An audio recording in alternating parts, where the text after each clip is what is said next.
Okay, this video is going to be the tear down of a Kawasaki triple and getting it taken apart.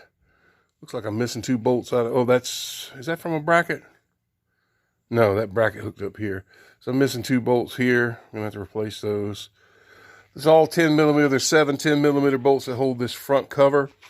The Kawasaki does have a water chamber cover. That's what this front one is. You pull this off as a water passage that you can clean out that gets sand in it. So when I say at the end of the season, you need to blow it out with air through this line because sediment will settle in this. Very prone to doing it. Sucking up pieces of sand, bits of shell, that sort of thing can block this passage off. So 10 millimeters will pull the front cover. I've got, I think there's 6 12s on the bottom. I've got to pull that bottom plate off because I'm gonna have to put a new crankshaft kit in this one. Looks like 12s and 14s. I like these because they're capped like that. Of course, like I say, there's all Torx for these, and when we go back together, we'll do that. I'll be pulling the starter out. The starter has 2 bolts, 2 10s that hold it in. Pull it out. I'll pull this cover off that covers the PTO. You've got to have a special tool to remove the PTO, which I do have. I'll pull my head, pull all the spark plug bolts, and we're going to get to that in the next part of this video. But for now, I'm going to pull the stator cover and the starter and the exhaust manifold that bolts directly to the engine. I'll go ahead and pull that, pull the head, and we'll get to the next part of the video. Okay, so you got your head bolts off, wooden hammer, rubber hammer. Give it a little tap on these ears on the end to loosen that up. Make sure you got all your washers before you do that. You don't lose any of them. The head comes right off, or should come right off. There it is. Head's right off. Looks like there's been water in here. I'm seeing rust. See that? There was water down in here. And see, I didn't take this engine apart, but it had water issues. It's not a saltwater ski. All the domes look good. Head gasket can cut you. It's a metal, thin piece of metal. But I'll have to have 2 hands to get it off properly. So, but anyway, slight tap with a rubber hammer, get your ears off. Don't use metal. Don't use metal to tap that off, guys. But step 1, head gasket and head removed. Keep your parts in a little parts bucket. And torque sequences are marked on the top of the head. And we'll get into the torque specs when we go back together with it. The next step was the 9 exhaust manifold bolts. They're off. And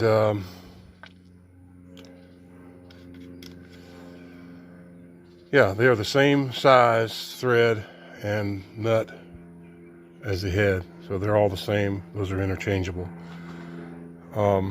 They all have washers under them on this Kawasaki. So don't lose your washers. I had a few drop down in here, you can see.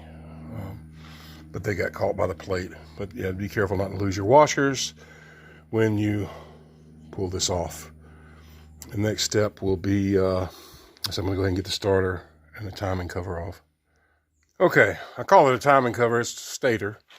Stator's off. Remember, there's an O-ring in here. Don't lose your washer. And there's a spring in there. Let's see, this is probably stainless. No, that's not. This is regular metal.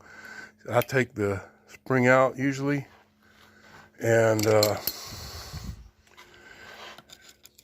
usually I got a little grease down in there. I'll take that spring and stick it right there on that magnet to remind me. And of course, I'll put that on the shelf up like that, out of my way.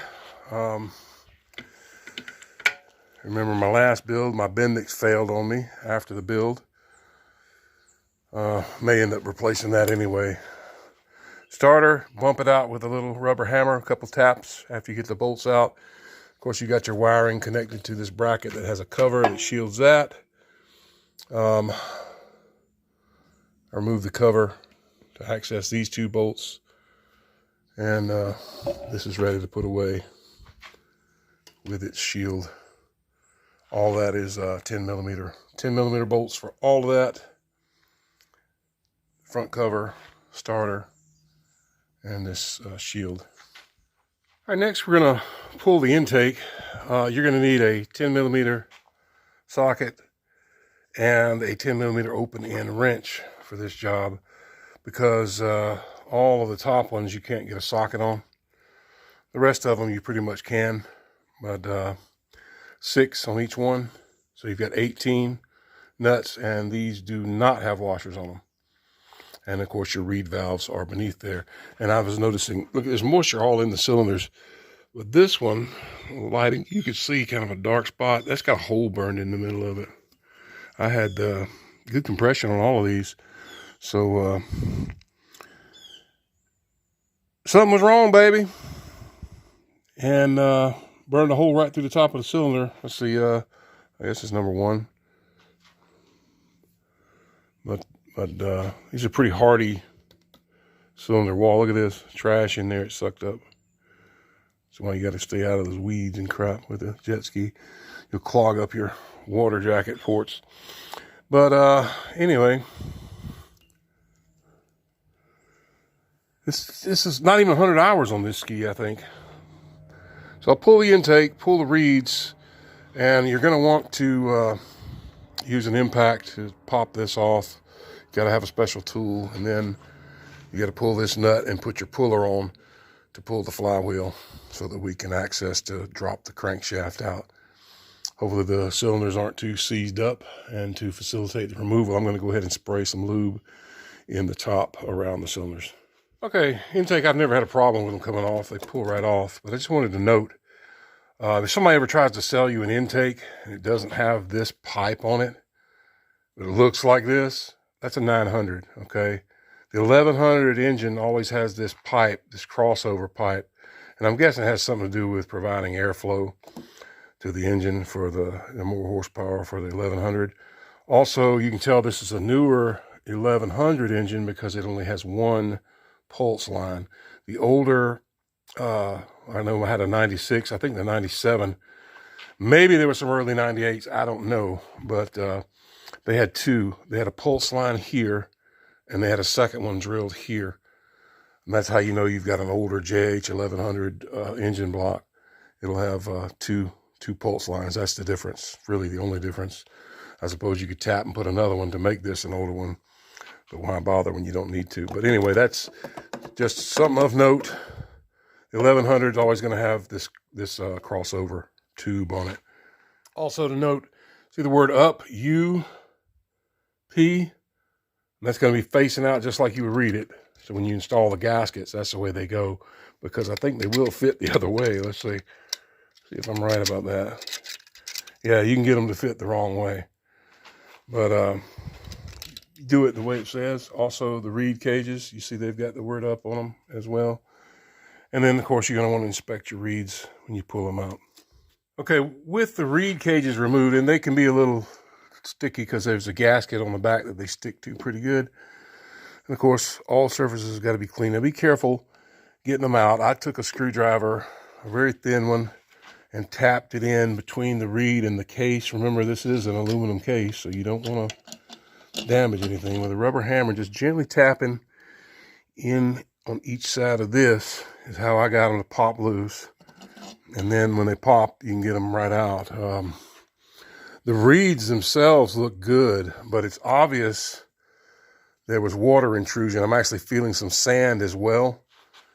That's not good. That is not good. So, yeah, this engine had water in it, and I tried to run it. See, I didn't tear it apart from the beginning, which I should have, and then I might have been able to save some of it. but now I'm going to have to buy pistons as well. And I had great compression to begin with, but it was going to need I think it would have needed a crankshaft regardless. That's why I say when you do something, you got to do it right. Because if you try to go on the cheap, this is what happens. And say you had sold this to somebody, they took it out, boom, their first ride, they're going to be really pissed at you for selling them a piece of junk. So this will be an all new built engine when I'm done with it, and it'll be a great ski for somebody. So cage is out. Also of note, if you're ever sending your block off for a replacement, I can't recommend SBT, guys. I'm sorry, they've had too many problems with some of their builds, but I cannot recommend SBT. But if you're shipping an engine, you've got to remove all these studs, all of them, because they don't come with your new block. And if you don't know how to do it, it's what's called a double nut jam method, where you tighten two nuts together and then you use the lower nut to work each one out. It's a very time-consuming process, and I'm not going to have to do that because I'm building my own engine. But you can never, they'll get bent in shipping. There's no way you can ship this without it getting bent, because it's not going to have the plate on it, for one. And there's people, the way people move stuff around. So you've got to remove all these studs if you're shipping an engine, every single one of them. And like I said, it's very time-consuming, not fun thing to do. And there's always a chance of one of them breaking in the process. So next, I will go ahead and use my impact to get this off and this off so that I don't do any damage to the pistons. The last one I did it with the cylinders pulled, and I cracked pistons. I didn't have to. So that was a learning curve for me. I'll do my impact work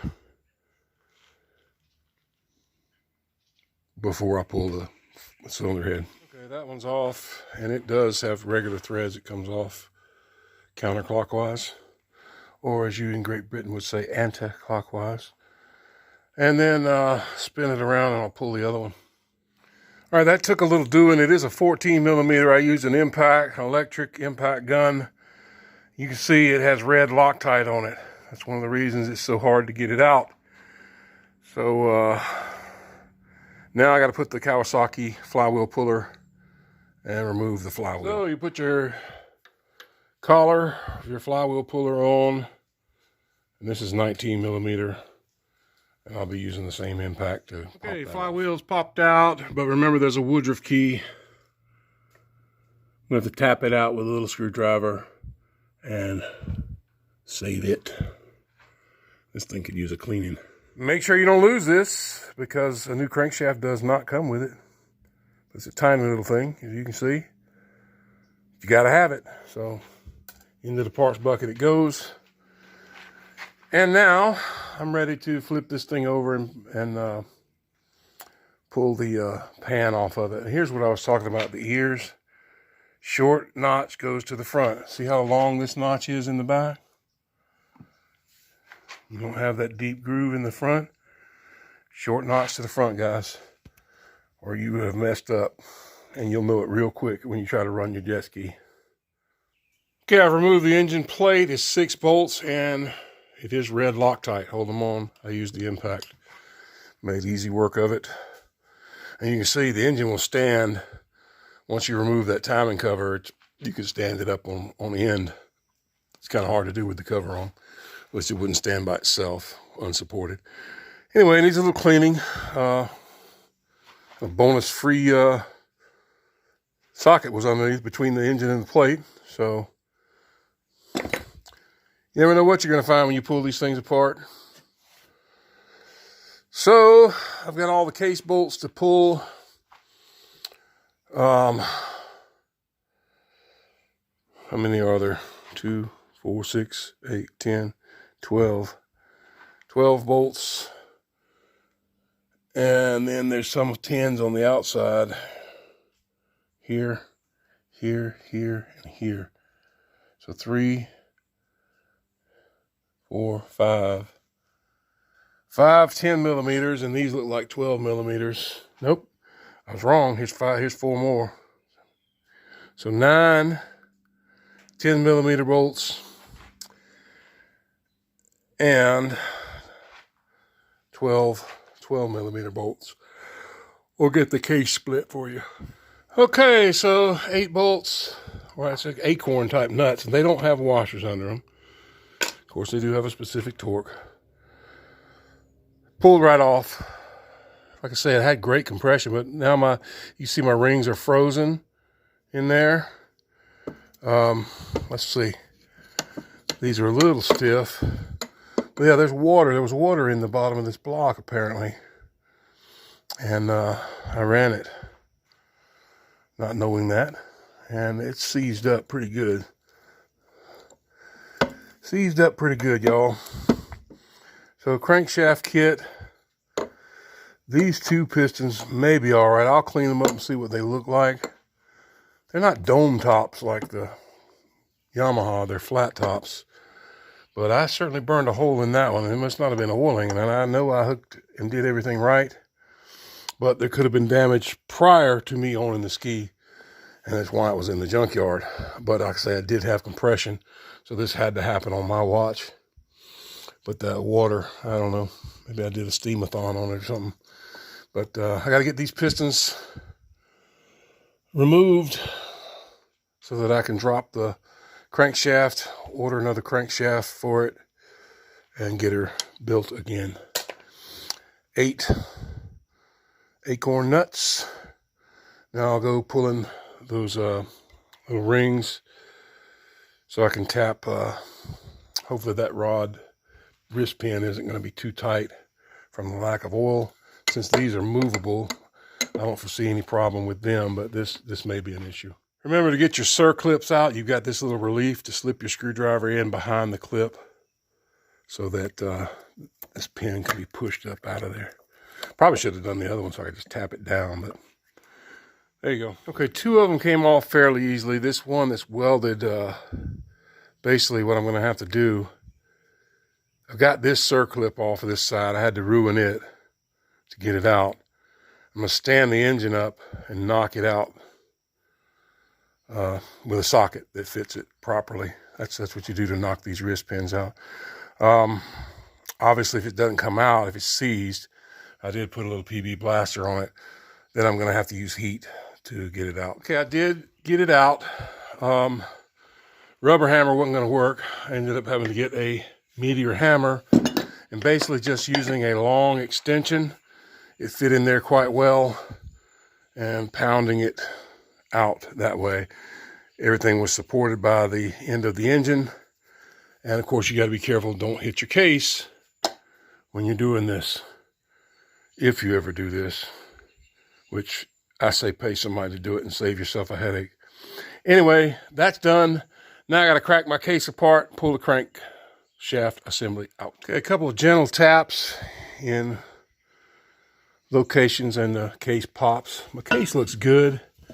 There's a little ear right there that you can tap on and just gently tap it out. Remember, we were working with aluminum here. You got to be careful. You don't want to damage it. Don't go beating on anything. See all the rust on this? This thing had sat with water. And there probably wasn't no saving it. There's no telling. Just want to remind you on that these Kawasaki's, there's a double seal on the, let's see, that would be the rear, right? Yeah. A rear, 2 seals. It's like 1 seal faces, and then there's a metal collar sleeve that you've got to take off with an O-ring under it. That's got to come off because the new crankshaft doesn't come with that. Your gasket kit will, but your crankshaft won't. So I'll have this one out. I'll order me another crankshaft kit and some pistons. I have to hone out my cylinder, clean up all my parts, and I'll have another good running 1100. There you go. There's the 2 seals. This comes off. Then the 1 seal on the front. Like I say, make sure you get your key. Note how they go. I mean, they line up in the case. Note how they come off. See that? Your open end is facing out like that. Flat end facing in. And this one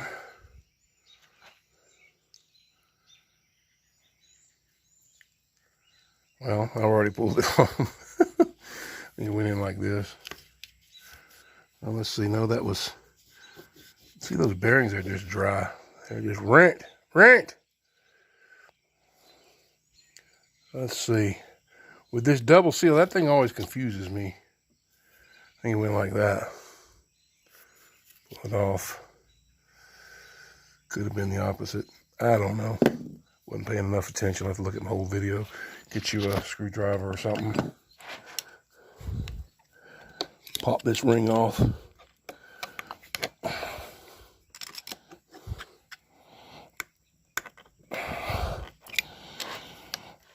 That's what rides on your seal. Anyway, I'm going to have both hands to do it, but you see what I'm talking about. That metal collar has got to come off. There's the metal collar, and you'll notice it has a beveled end. And that beveled end went inside. See the O-ring? That O-ring should come with your engine gasket set. And you wonder, where in the world does this O-ring go? Well, that's where it goes. Right there. So, beveled in. I guess they make it this way so if this wears, you can replace this and it doesn't wear on the crankshaft.